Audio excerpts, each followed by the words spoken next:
नमस्कार साथियों, स्वागत है आप सभी का आज के इस नई वीडियो में। आप सभी जितने भी शिक्षा मित्र साथी हैं, ये वीडियो आपके लिए काफ़ी ज़्यादा महत्वपूर्ण होने वाली है। इस वीडियो में आपके साथ रीसेंट दौर की ही एक काफ़ी ज़्यादा महत्वपूर्ण सूचना जो कि आपके अस्थायीकरण को लेकर है और सरकार की मंशा को भी लेकर है, क्योंकि ये महत्वपूर्ण है कि वास्तविक रूप में सरकार की मंशाएं क्या है आपके अस्थायीकरण के पॉइंट ऑफ व्यू से। फिलहाल के लिए हेडलाइन अगर आप देखें कि सरकार की मंशा के अनुरूप अस्थायी किए जाएंगे शिक्षा मित्र। पूरी खबर जानेंगे आगे विस्तार पूर्वक वीडियो में, तो आप सभी इस वीडियो को पूरा देखें। और अगर अभी तक आप में से किसी भी साथी ने इस चैनल को सब्सक्राइब नहीं किया है तो ऐसी ही रियल और ऑथेंटिक अपडेट आगे पाने के लिए चैनल को सब्सक्राइब कर बेल आइकन को प्रेस कर लें। अब चलते हैं अपडेट पर।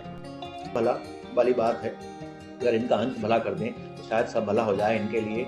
रही बात, आजकल घटनाक्रम बहुत तेज हो रहे हैं, चुनाव पास में है तो कभी नोटबंदी हो रही है, कभी कानून मंत्री जा रहे हैं, कभी किसी का ट्रांसफर हो रहा है। तो चूंकि चुनावी साल है, इस साल चुनावी साल में बहुत सारे परिवर्तन होंगे, बहुत सारी नई चीजें होंगी और मैं तो यही मानता हूँ कि हो सकता है कि इसी परिवर्तन के साल में इन लोगों का भी परिवर्तन हो जाए, इन लोगों का जीवन में भी परिवर्तन आ जाए, ये लोग भी अपना जीवन यापन जो है एक सकारात्मक तरीके से कर सकें।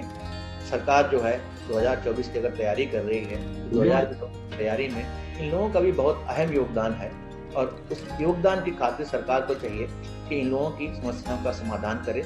विजय किरण आनंद जी हालांकि एक सरकार के नुमाइंदे हैं, सरकार नहीं है। ये फैसला जो होगा, जब भी होगा, सरकारी स्तर पर माननीय योगी आदित्यनाथ जी से आएगा।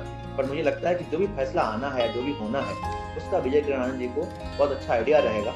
तो देखते हैं इनकी क्या मुलाकात हुई है, बट मैं बहुत पॉजिटिव हूँ इस बारे में कि शायद इनकी मुलाकात बहुत अच्छी और सकारात्मक ही रही होगी। बिल्कुल आप ठीक कह रहे हैं अश्विनी मिश्रा जी।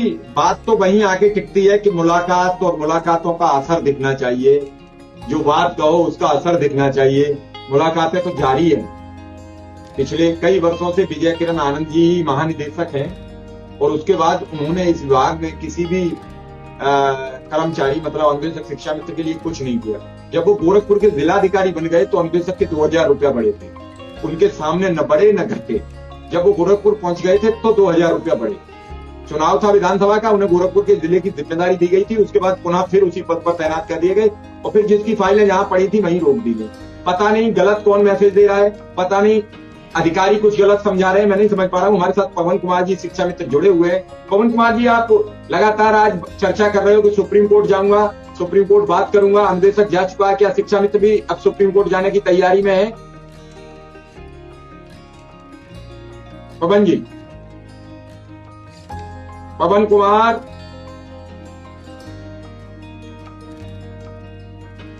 पवन कुमार जी माइक खोलिए और फिर बात अपनी बताइए।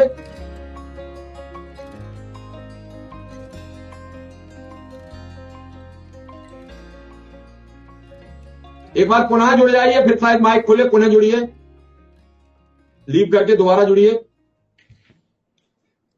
अश्विनी मित्रा, यही सवाल मैं आपसे भी पूछना चाहूंगा कि अनुदेशक चला गया है, अब शिक्षा मित्र भी, जबकि शिक्षा मित्र कई जगह अपनी अब तक अर्जी दरखास्त डाल चुका है, लेकिन फिलहाल उसे इंतजार है। मिश्रा जी, हमारे कानून व्यवस्था ऐसी है, कोर्ट की व्यवस्था ऐसी है, जहां केस जो है, हमारे यहाँ कहावत है कि जाके कई बार अगर क्राइम कर भी दो तो टेंशन नहीं लेने का, जब तक सजा होगी तब तक शायद तुम जिंदा ही नहीं होगे। तो justice delayed is justice denied, और हमने देखा है कि हमारे यहाँ जस्टिस कितनी डिले होके आती है।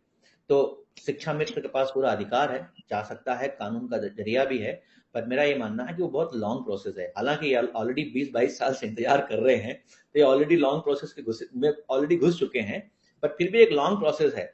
अगर इनका काम अन्य विनय से या बातचीत करके या जैसे भी हो, डायरेक्टली सरकार से हो, तो मुझे लगता है ज्यादा बेहतर होगा। क्योंकि सरकार किसी के दबाव में जब कुछ फैसला देती है तो मन से नहीं देती है। अगर दबाव में सरकार ने फैसला दे भी दिया और बाद में किसी और कानून के तहत या किसी और तरीके से इनको वेतन काट लिया या नहीं दिया, तो फिर से ये कानून के पास जाएंगे, कानून फिर से 25-30 साल लगाएगा, तब तक इनकी जनरेशन बदल जाएंगी। तो मेरा ये मानना है कि कानून के पास तभी जाएं जब हमको लगे कि कानून उस पर प्रतिक्रिया जल्दी देगा, फैसला जल्दी देगा। क्योंकि कानूनी प्रक्रिया हमारे यहाँ पर जो है, माफ कीजिएगा, वो बहुत लंबी है।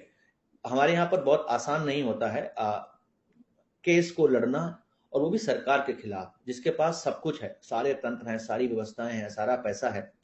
सरकार जो है आपको आपका अधिकार तभी देगी जब उसका मन करेगा। अगर किसी के दबाव में देगी भी तो कुछ न कुछ उसमें से कानूनी पेंच निकाल कर आपके अधिकारों का हनन जरूर करेगी, आपका शोषण जरूर करेगी। तो मैं अगर मैं अपनी पर्सनल राय दूं तो मेरा यही मानना है कि सरकार पे प्रेशर बनाओ, सरकार के पास अपनी बात रखो, सरकार को अपनी एकजुटता दिखाओ, सरकार से संवाद करो, कानूनी पेच भी लड़ते रहो, बट सरकार कानून के दबाव में जब भी काम करेगी आप